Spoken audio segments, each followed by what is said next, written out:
Mike est impressionnant, mais pas comme un héros typique. C'est un garçon ordinaire de Hawkins, sauf qu'il devient le centre du groupe. Il est optimiste, profondément loyal et prêt à tout pour ses amis, même à risquer sa vie. Mike n'est pas juste le leader, son rôle de Dungeon Master montre qu'il pense en stratège et en créatif, capable de voir des possibilités là où les autres voient des problèmes. Ce qui le rend si spécial, c'est qu'il exprime ses émotions intensément, souvent au point d'être maladroit. Il montre plus qu'il ne dit et ça le rend humain. Mike n'est pas parfait, il peut être possessif et souvent têtu, surtout quand il croit qu'il a raison. Son obsession pour Eleven l'a parfois éloigné de ses amis. Mais ce qui fait sa force, c'est sa capacité à aimer, que ce soit ses amis, Eleven ou même ceux qui sont différents. Mike ne regarde pas les apparences, il voit la vérité derrière les carapaces, les appels à l'aide qu'on lui cache. En fin de compte, Mike représente un ado qui apprend à aimer, à perdre, à être vulnérable, mais qui refuse d'abandonner ce qu'il aime. Lucas est souvent sous-estimé, pourtant c'est l'un des personnages les plus lucides de Stranger Things. Dès le début, il se distingue par son esprit critique, là où les autres foncent tête baissée. Lucas doute, questionne, analyse, et ça le fait parfois passer pour le mec froid ou méfiant du groupe. Mais en réalité, Lucas n'est pas dur, il est prudent. C'est le personnage qui a les pieds sur terre. Il veut des preuves, il veut comprendre, il refuse de croire aveuglément, même quand il s'agit d'Eleven. Non pas par cruauté, mais parce qu'il a peur. Peur pour ses amis, peur des conséquences. Ce qui rend Lucas touchant, c'est son conflit intérieur constant. Il est partagé entre la loyauté envers son groupe et le besoin d'être rationnel. Il représente cette voix que beaucoup étouffent, celle qui dit « et si on se trompait ?» Lucas c'est aussi un personnage qui évolue énormément. Il apprend à faire confiance, à accepter l'inexplicable, sans jamais perdre son esprit critique. Il devient un vrai combattant, pas seulement avec son lance-pierre, mais avec ses choix. Et dans les saisons récentes, on voit à quel point il est capable d'amour, de courage et de sacrifice, notamment quand il se retrouve face à l'horreur sans plus aucune certitude. Lucas représente ceux qui ne sont pas écoutés, parce qu'il dérange le consensus, ceux qui posent des questions gênantes. Et la série nous rappelle à travers lui qu'être courageux, ce n'est pas foncer sans réfléchir, c'est parfois oser dire non quand tout le monde dit oui. Dustin est attachant, mais pas juste parce qu'il est drôle, c'est le mec qui fait rire le groupe quand tout va mal, celui qui détend l'atmosphère au pire moment. Avec son sourire et son humour, il semble toujours léger. Et Dustin c'est bien plus que le clown de service, il est différent. Sa dysplasie cléido-crânienne,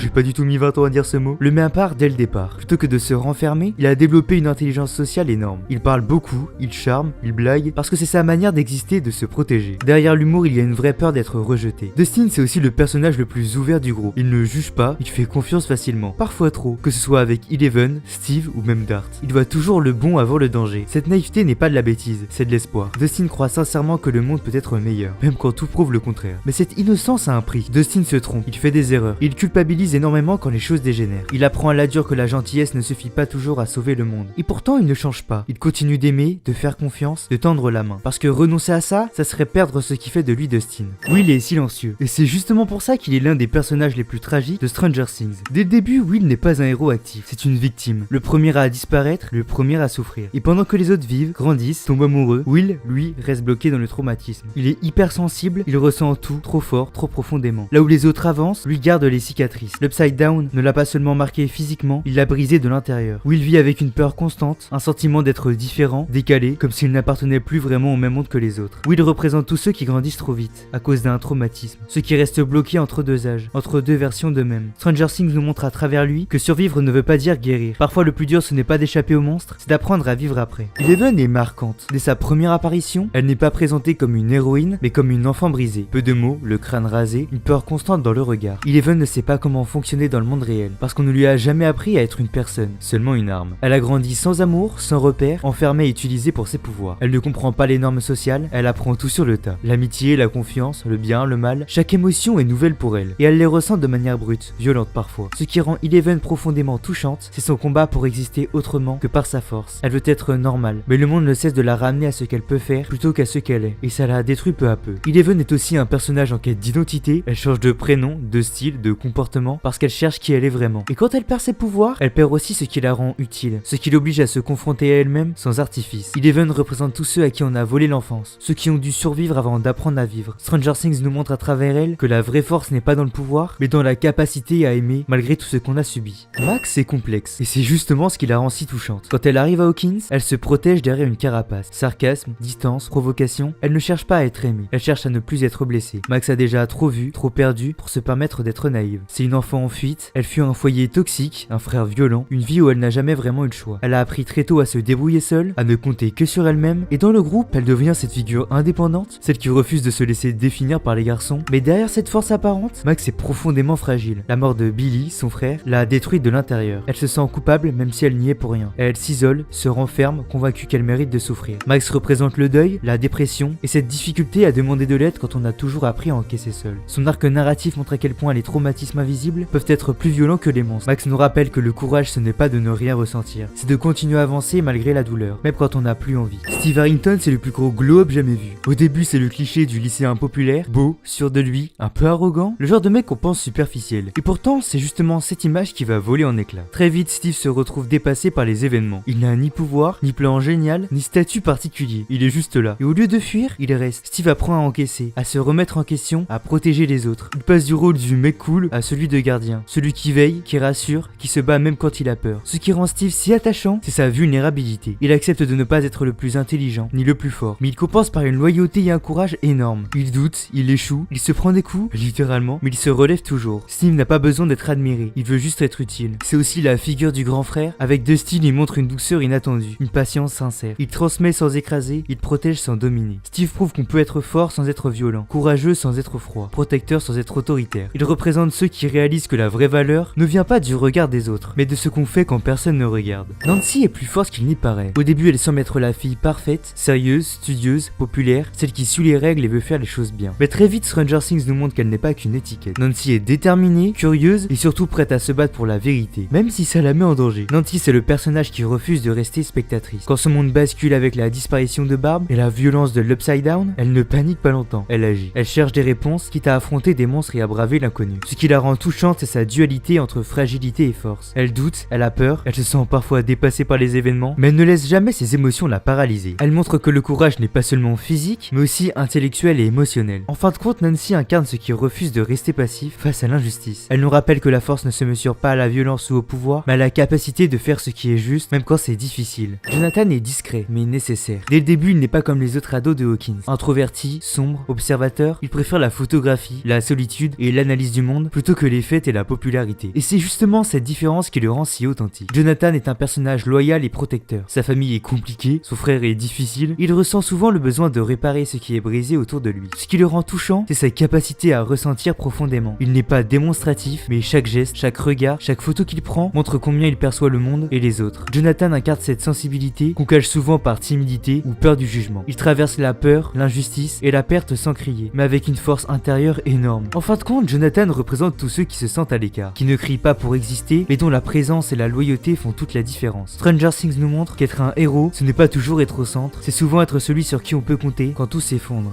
Robin est brillante. Dès sa première apparition, elle se distingue par son intelligence, son sarcasme et son humour. Contrairement à beaucoup dans Hawkins, elle ne se laisse pas impressionner par l'autorité ou par le chaos autour d'elle. Robin voit tout, comprend tout et dit ce qu'elle pense sans détour. C'est un personnage qui refuse d'être mise dans une case, elle est indépendante, audacieuse et refuse de se définir par les attentes des autres. Que ce soit face à Steve ou en plein complot dans le laboratoire caché des Russes. Elle garde toujours son sens critique et sa lucidité. Et cette maturité combinée à son sens de l'humour la rend incroyablement attachante. Robin porte en elle des blessures invisibles et une solitude qu'elle masque derrière la dérision. Elle est consciente de son intelligence et de son autonomie, mais elle cherche aussi à se connecter, à être comprise, à trouver sa place. Robin représente ceux qui doivent lutter pour être vus tels qu'ils sont, sans étiquette ni jugement. Elle montre que la force et la sensibilité peuvent coexister, que le courage ne se mesure pas seulement par l'action, mais aussi par la lucidité et l'honnêteté envers soi-même et les autres. En fin de compte, Robin est le parfait exemple du personnage complexe, drôle et courageux, celui qui apporte un regard lucide sur un monde en chaos, tout en restant profondément humain. Holly est plus forte qu'on ne le croit. Elle n'est plus juste la sœur de Mike et Nancy. Dans la saison 5, on apprend qui elle est vraiment. Une enfant intelligente, curieuse et incroyablement sensible. Son imagination et sa capacité à voir ce que les autres ne voient pas révèlent une maturité précoce. Elle ne parle pas beaucoup, mais elle observe, comprend, ressent en plus qu'elle ne laisse paraître. Si Vecna l'a choisie en premier, c'est parce que c'est la plus intelligente, l'enfant la plus difficile à manipuler. Elle représente une validation, puisque s'il réussit, les autres enfants ne seront qu'une étape de plus. Cela montre qu'elle n'est pas naïve, elle est attentive et connectée à son environnement d'une manière que personne d'autre de la maison Wheeler ne remarque. Holly est aussi courageuse malgré sa peur. Même si elle est jeune, elle fait preuve d'une force intérieure étonnante face à des situations qui dépassent de loin son âge. Cette saison nous montre que sa douceur et son innocence ne signifient pas qu'elle est faible. Au contraire, c'est cette sensibilité qui la rend cruciale. En fin de compte, Holly représente l'innocence qui compte vraiment dans un monde en plein chaos. Celle qui oblige les autres à se surpasser pour la protéger et comprendre. Elle montre que parfois les plus jeunes ont une vision et une force que les adultes sous-estiment. Eddie Munson est l'outsider ultime de Stranger Things. Dès son arrivée, il attire l'attention par son look, son style de vie et son attitude rebelle. Tatouage, cheveux longs, musique métal, Eddie ne suit aucune règle et refuse de se conformer à Hawkins. Mais derrière ce masque de dur à cuire, Eddie est profondément loyal et courageux. Il défend ses amis jusqu'au bout, même quand le monde entier le pointe du doigt. Sa réputation de marginal ne l'empêche pas de montrer un cœur énorme et une incroyable capacité à protéger les siens. Ce qui le rend touchant, c'est sa passion et son humanité brute. Il aime la musique, il aime son son groupe, il aime ses amis, et il vit tout pleinement, sans filtre. Eddie ne cherche pas l'approbation, il fait ce qu'il croit juste, même si ça le met en danger. Il représente ceux qui sont mal compris parce qu'ils ne rentrent pas dans les cases. Il est jugé pour son look, ses goûts et sa différence, alors qu'il est en réalité l'un des plus courageux et des plus fidèles. La série montre à travers lui que la marginalité peut être une force et que ceux qu'on stigmatise souvent ont le plus à offrir. En fin de compte, Eddie est le parfait exemple du personnage qui allie rébellion, loyauté et humanité, et qui prouve que le vrai courage, ce n'est pas d'être populaire, mais d'être soi-même, envers et contre tout. Erika Sinclair est la petite sœur qu'on ne peut pas oublier. Dès son arrivée, elle s'impose par son franc-parler et son humour tranchant. Elle ne mâche pas ses mots et n'a peur de rien. Contrairement aux autres enfants, elle refuse de se laisser intimider et dit toujours ce qu'elle pense. Mais derrière cette audace, Erika est brillante et courageuse. Elle a un sens de l'observation incroyable et sait comprendre les choses en main. Même si elle est plus jeune, elle se montre capable de plans ingénieux et de décisions qui sauvent le groupe. Sa taille ou son âge ne la définissent pas, elle est capable de tenir tête à n'importe qui, même à des monstres. Ce qui la rend touchante, c'est sa vulnérabilité. Elle tient tête aux autres pour se protéger parce qu'elle sait que le monde peut être cruel. Mais elle aime sa famille et ses amis avec une loyauté totale. Erika représente ceux qui osent se faire entendre, même quand le monde essaie de les ignorer. Stranger Things nous montre à travers elle que la force ne se mesure pas à l'âge, mais à l'intelligence, au courage et à la volonté d'agir. Billy Hargrove est l'archétype du bad boy. Mais Stranger Things ne le limite pas à ça. Dès son arrivée, il impose le chaos, arrogant, violent, provocateur. Il cherche à dominer, à être craint, à se prouver quelque chose à lui-même et aux autres. Et derrière cette façade de dureté, Billy est profondément brisé. Il a grandi dans une famille toxique, avec un père abusif et une pression constante pour être fort. Toute sa violence et sa colère sont en réalité le reflet d'un mal-être qu'il ne sait pas exprimer autrement. Ce qui le rend touchant, c'est sa vulnérabilité cachée. Même s'il semble cruel et égoïste, il cherche désespérément de l'amour et de l'attention. Ses erreurs et sa colère font de lui un personnage humain, complexe et pas juste un méchant caricatural. Billy représente ceux qui ont été façonnés par la violence et la peur, et comment ces blessures peuvent transformer quelqu'un en personne dure et incomprise. Stranger Things montre à travers lui que la cruauté peut cacher une souffrance profonde, et que derrière chaque antagoniste, il y a souvent une histoire. Derek au départ c'est le petit harceleur classique, riche, arrogant, méprisant, il harcèle Holly à l'école et se croit au-dessus des autres. Mais très vite la situation dégénère. Quand Hawkins bascule, Derek se retrouve complètement dépassé par ce qui arrive. Les monstres, la peur, le chaos, il n'est pas le dominant, juste un gosse terrifié. Et c'est là que tout change. Derek n'est pas courageux par nature, mais il comprend qu'il doit coopérer pour survivre. Il s'associe à Mike et à son groupe pour aider à sauver les enfants. Il ne devient pas un héros parfait, il reste maladroit, parfois agaçant, mais il agit. Derek représente ces enfants qui reproduisent la violence sans la comprendre, mais qui peuvent changer quand la réalité les rattrape. Il montre que même ceux qui font du mal peuvent évoluer quand ils sont confrontés à quelque chose de plus grand qu'eux. Derek ce n'est pas un héros, c'est la preuve que la peur peut soit rendre cruel, soit te forcer à grandir. Jim Hopper est un héros abîmé par la vie. Dès le début il semble juste être le chef de la police de Hawkins, autoritaire, grognon, un peu cynique, mais très vite on découvre que derrière cette façade se cache un homme qui a tout perdu et qui souffre en silence. Hopper est profondément loyal et protecteur, que ce soit envers Eleven, Joyce ou les habitants de Hawkins. Il met sa vie en jeu sans hésiter. Sa force n'est pas seulement physique, c'est sa capacité à aimer malgré les blessures et les pertes. Ce qui le rend touchant, c'est sa vulnérabilité constante. Il boit, il se met en danger, il se dispute, mais tout cela cache un homme qui a peur d'échouer et de perdre ceux qu'il aime. Hopper représente ceux qui portent le poids du monde sur leurs épaules, mais qui continuent d'avancer malgré tout. Il est aussi un personnage en quête de rédemption, il a connu des échecs, des regrets, des pertes, mais il cherche à se racheter en protégeant les autres, en faisant passer leur sécurité avant la sienne. Cette dualité entre force et fragilité fait de lui un personnage incroyablement humain. En fin de compte, Jim Hopper montre que le vrai courage, c'est d'aimer et de se battre malgré la douleur, et que les héros ne sont pas ceux qui n'ont jamais peur, mais ceux qui continuent malgré elle. Joyce Byers, c'est le cœur battant de Hawkins.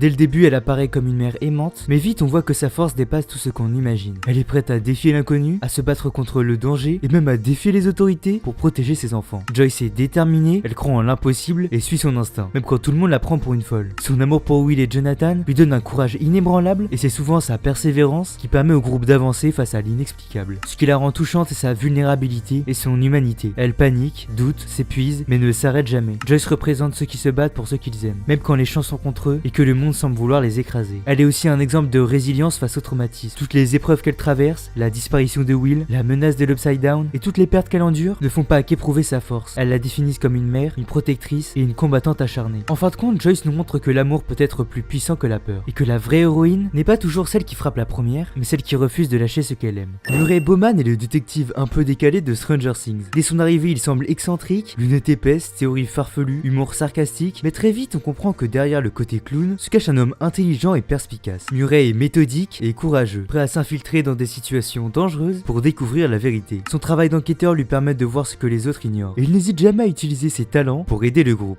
même quand ça le met en danger. Ce qui le rend attachant, c'est sa capacité à rester humain malgré le chaos. Il se moque, il ironise, mais il sait être sérieux quand il faut. Il montre que l'humour et la lucidité peuvent coexister même dans les pires situations. Il n'a pas de super pouvoir pouvoir, mais son intelligence, son courage et son esprit critique le rendent indispensable. En fin de compte, Murray nous rappelle que la perspicacité et le courage peuvent sauver autant que la force brute, et qu'un héros peut aussi être celui qui sait poser les bonnes questions et agir au bon moment. Karen Wheeler n'est pas juste la mère un peu dépassée qu'on voyait au début de la série. Dans la saison 5, on découvre sa vraie force. Elle n'est pas passive, elle est déterminée et protectrice, prête à affronter le danger pour ses enfants. Quand sa fille Holly est menacée, Karen ne panique pas. Elle agit instinctivement, courageusement, utilisant tout ce qu'elle a pour protéger sa famille. Pas de super pouvoir, pas de plan compliqué, juste l'instinct et l'amour d'une mère. Cette saison montre que Karen a toujours été courageuse, même si elle était dans l'ombre. Elle n'est pas juste une figure maternelle secondaire, elle est capable de prendre des décisions rapides, de se battre et de faire face à l'impossible, pour ceux qu'elle aime. Karen représente la force tranquille et humaine, celle qu'on ne voit pas toujours venir, mais qui peut tout changer quand il le faut. La saison 5 prouve que la vraie bravoure ne dépend pas de la puissance ou de la magie, mais de l'amour et de la détermination. Dr Martin Brenner est le cerveau derrière les horreurs d'Hawkins. Dès son introduction, il apparaît comme froid, méthodique et extrêmement manipulateur. Mais ce qui le rend fascinant, c'est que tout ce qu'il fait est justifié par une logique scientifique, même si elle est immorale. Brenner est obsédé par Eleven et ses pouvoirs, il la voit moins comme une enfant qu'une expérience vivante, un outil pour atteindre ses objectifs. Cette déshumanisation le rend terrifiant parce qu'il est capable de faire souffrir sans remords pour le bien supérieur de ses recherches. Ce qui le rend intriguant, c'est sa complexité morale. Il n'est pas juste un méchant caricatural, il croit vraiment que ses actions sont nécessaires. Sa froideur cache une intelligence redoutable et un contrôle absolu sur ceux qui l'entourent. Brenner représente ceux qui sacrifieraient l'humanité au nom du progrès ou de la science. Et la série montre à travers lui comment le pouvoir et l'obsession peuvent corrompre totalement une personne. En fin de compte, Dr Brenner est l'incarnation du méchant calculateur, celui qui inspire la peur, non pas par la force brute, mais par son esprit, sa planification et sa capacité à manipuler les autres. Dr K n'est pas juste une scientifique comme les autres. De la saison 5, on découvre qui elle est. Une personne froide, méthodique et totalement obsessionnelle, prête à tout pour atteindre ses objectifs. Ce qui définit Dr K, c'est sa logique implacable et son sens du contrôle. Elle ne se laisse pas distraire par les émotions, pour elle chaque action a un but et les autres sont des variables dans son plan. Elle ne cherche pas à sauver ou à protéger, mais à exploiter le pouvoir et la situation pour obtenir ce qu'elle veut, quoi qu'il en coûte. La saison 5 montre aussi que Dr K est extrêmement stratégique, elle anticipe les mouvements de ceux qui s'opposent à elle et utilise ses ressources, scientifiques ou militaires, de manière calculée. Elle n'agit jamais par hasard et c'est ce qui la rend dangereuse. En fin de compte, Dr K représente l'intelligence froide mêlée à l'obsession, un personnage dont la force vient autant de son esprit que de son absence totale d'empathie. La saison 5 nous montre que parfois, le véritable danger n'est pas le monstre, mais celui qui utilise les événements pour parvenir à ses fins. Vecna n'est pas juste un monstre. Derrière l'horreur, il y a Henry Krill, un garçon au pouvoir psychique incroyable. Très jeune, il a tué sa propre famille, ce qui a façonné sa haine et sa vision du monde. Dr Brenner l'a pris sous son contrôle comme sujet 001. Mais ses pouvoirs étaient trop grands, trop destructeurs. Henry a fini par être envoyé dans l'Upside Down, enfin ça, c'est ce qu'on pensait, où il est devenu Vecna, une entité encore plus puissante et terrifiante. Vecna ne tue pas au hasard, il exploite les peurs et les traumatismes de ses victimes, il attaque pour briser, contrôler et remodeler le monde selon sa vision, né de rejet et de douleur. Dans la saison 5, on voit encore plus sa stratégie et sa froideur. Chaque mouvement est calculé, chaque attaque ciblée. Il n'est pas juste puissant, il est terriblement intelligent et méthodique. Vecna représente la peur psychologique ultime, la conséquence des blessures humaines poussées à l'extrême. Il montre que parfois, le danger ne vient pas nécessairement d'un monstre, mais de celui qui sait comment utiliser la peur contre toi. L'Upside Down n'est pas un monde parallèle, c'est un pont interdimensionnel, un trou de verre qui relie Hawkins à la dimension des abysses, d'où provient le flagellant mental et les créatures que l'on a appris à connaître. Il est né le 6 novembre 1983, quand Eleven a ouvert un portail au laboratoire. À ce moment-là, une copie exacte de Hawkins s'est formée, même rue, même maison, mais figée dans le temps et totalement corrompue. L'air y est toxique, la nature est morte et tout est relié par un réseau organique vivant. Les créatures partagent une conscience collective, ce qui permet le contrôle à distance. Et c'est là que Vecna intervient. Il ne vient pas de l'Upside Down à l'origine, mais il s'y est transformé. Il l'utilise comme base, comme extension de ses pouvoirs, pour ouvrir des failles et attaquer le monde réel. Symboliquement, l'Upside Down représente ce qui est figé, refoulé, jamais guéri, les peurs, les traumatismes, les blessures qu'on ignore, et que Vecna sait exploiter. L'Upside Down, ce n'est pas juste un décor, c'est le lien direct entre la peur humaine et le cauchemar qu'elle crée.